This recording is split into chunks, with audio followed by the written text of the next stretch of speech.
लोग मेरे लिए निम्बाड़ा में उत्तराधिकारी तलाश करने के लिए दौड़ने लग गए। मेरे यहाँ उत्तराधिकारी तलाश करने की जरूरत नहीं है। उदयलाल आंजना उत्तराधिकारी खुद नियुक्त करेगा कि मेरा उत्तराधिकारी निम्बाड़ा में ये रहेगा। राजस्थान की राजनीति में एक बार फिर बवंडर खड़ा हो गया है। पूर्व मंत्री उदयलाल आंजना ने रविवार को चित्तौड़गढ़ में जिला अध्यक्ष प्रमोद सिसोदिया के शपथ ग्रहण समारोह में जो कुछ कहा, वो सुनकर कांग्रेस के गलियारों में सन्नाटा छा गया है। मंच से आंजना ने न सिर्फ अपनी हार पर वोट चोरी का आरोप लगाया, बल्कि दिल्ली में चल रही साजिशों का भी पर्दाफाश कर दिया है। सबसे बड़ी बात, उन्होंने साफ साफ ऐलान कर दिया है कि उनका उत्तराधिकारी कौन होगा, ये वे खुद तय करेंगे, कोई और नहीं। ये कोई साधारण भाषण नहीं था दोस्तों, ये एक दिग्गज नेता का खुला चैलेंज था उन लोगों के लिए जो उनकी राजनीतिक विरासत पर कब्जा जमाने की फिराक में है। आंजना ने जिस बेबाकी से अपनी बात रखी है, वो राजस्थान की राजनीति में लंबे समय तक चर्चा का विषय बनी रहेगी। समारोह में आंजना का पहला बम तब फटा जब उन्होंने खुलकर कहा, लोग मेरा उत्तराधिकारी ढूंढने में लगे हैं, लेकिन साफ सुन लीजिए, उदयलाल आंजना खुद तय करेगा कि मेरा उत्तराधिकारी कौन होगा। यह बयान सीधे उन नेताओं पर निशाना था जो निम्बाहेड़ा में आंजना का उत्तराधिकारी तलाशने निकले थे। आंजना ने कहा कि जिनकी खुद की धरातल का कोई पता नहीं है, वो मेरा उत्तराधिकारी ढूंढ रहे हैं। मेरे उत्तराधिकारी की तलाश किसी को नहीं करनी है। लेकिन असली खुलासा तो तब हुआ जब आंजना ने यह बताया कि वे खुद जिला अध्यक्ष पद के दावेदार थे। उन्होंने कहा कि मैं किसी को बनाने वाला नहीं हूं, मैं तो खुद ही अध्यक्ष बनने के लिए दौड़ रहा था। मैंने तो खुद राहुल गांधी से कहा था कि मुझे जिला अध्यक्ष की जिम्मेदारी दे दीजिए। आंजना ने अपनी राहुल गांधी से मुलाकात का दिलचस्प किस्सा भी सुनाया। उन्होंने कहा कि जब मैंने राहुल गांधी से मिलकर कहा कि मैं भी अध्यक्ष बनना चाहता हूं, तो उन्होंने मजाक में कहा, अभी तो आप सांवलिया जी तक पैदल गए थे, इसलिए आपको यूथ कांग्रेस का अध्यक्ष बना देंगे। इस मजाकिया लहजे के पीछे एक गहरी राजनीतिक संदेश छिपा था। आंजना ने साफ किया कि यूथ कांग्रेस का पद आए तो मेरा ध्यान रखना, मैं प्रमोद के ऊपर भी और प्रमोद के नीचे भी काम करने को तैयार हूं। ये बयान दिखाता है कि आंजना न सिर्फ सक्रिय राजनीति में बने रहना चाहते हैं, बल्कि किसी भी हैसियत से पार्टी के लिए काम करने को तैयार हैं। आंजना ने लोकसभा चुनाव में अपनी हार के पीछे की असली कहानी का भी खुलासा किया। कहा कि यदि लोकसभा चुनाव के समय प्रमोद सिसोदिया को कार्यकारी जिलाध्यक्ष बना दिया जाता, तो शायद मैं चुनाव नहीं हारता। उस समय निर्णय लेने में जरा गलती हुई। आंजना ने बताया कि इस समय चित्तौड़ के कुछ नेताओं ने उन्हें धमकी दी थी। जब लोकसभा चुनाव था, तब कुछ नेताओं ने कहा कि जिस दिन आप प्रमोद को कार्यकारी अध्यक्ष बना देंगे, उस दिन हम घर बैठ जाएंगे। उस स्थिति में मैं चुनाव लड़ रहा था और इतनी बड़ी रिस्क नहीं ले सकता था, इसलिए मुझे पीछे हटना पड़ा। यह खुलासा बताता है कि आंजना को अपने ही साथियों के साजिशों का सामना करना पड़ा था, लेकिन आंजना ने संतोष जताया कि अब सही समय पर सही फैसला हुआ है। वोट चोरी से हारा समर्थन तो ऐतिहासिक था। लोकसभा चुनाव में अपनी हार को लेकर आंजना ने बड़ा दावा किया।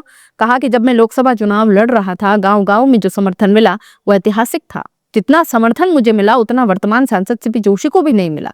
फिर आंजना ने वोट चोरी का आरोप लगाते हुए कह दिया कि मेरी हार वोट चोरी के कारण हुई।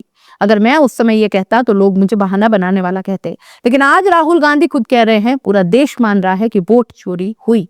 चित्तौड़ में भी वोट चोरी के कारण मैं हारा, नहीं तो हारने का सवाल ही नहीं था। यह आरोप सीधे चुनाव प्रक्रिया की निष्पक्षता पर सवाल उठाता है। आंजना ने राहुल गांधी के बयानों का हवाला देकर अपनी बात को वजन देने की कोशिश की है।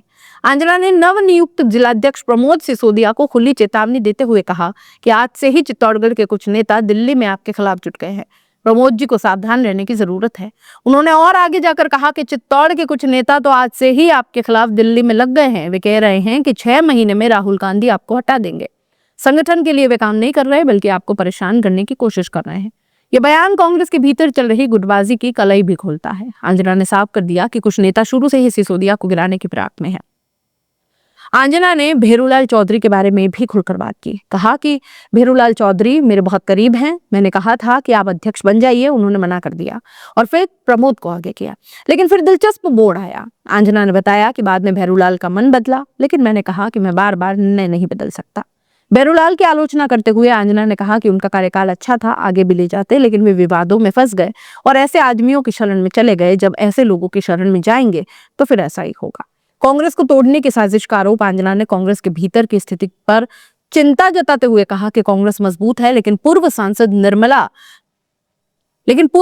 निर्मला के समय से पार्टी को तोड़ने का प्रयास होता आया है और आज तक जारी है। स्पष्ट उन्होंने किया कि समारोह में जो भी भीड़ जुटी है वो व्यक्ति विशेष के लिए नहीं, बल्कि पद के सम्मान में आई है। ये लोग प्रमोद सिसोदिया के समर्थन में नहीं, बल्कि कांग्रेस जिलाध्यक्ष के लिए आए हैं। आंजना का विश्वास है कि कार्यकर्ताओं की फौज साथ है। अपने भाषण के अंत में आंजना ने एकजुटता का संदेश दिया। कहा कि जब कार्यकर्ताओं की इतनी बड़ी फौज आपके साथ होती है, तो हम सब मिलकर काम करेंगे और जीत का परचम लहराएंगे।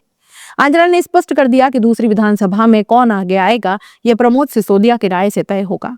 यह बयान दिखाता है कि आंजना नए जिलाध्यक्ष को पूरा समर्थन देने के लिए तैयार है।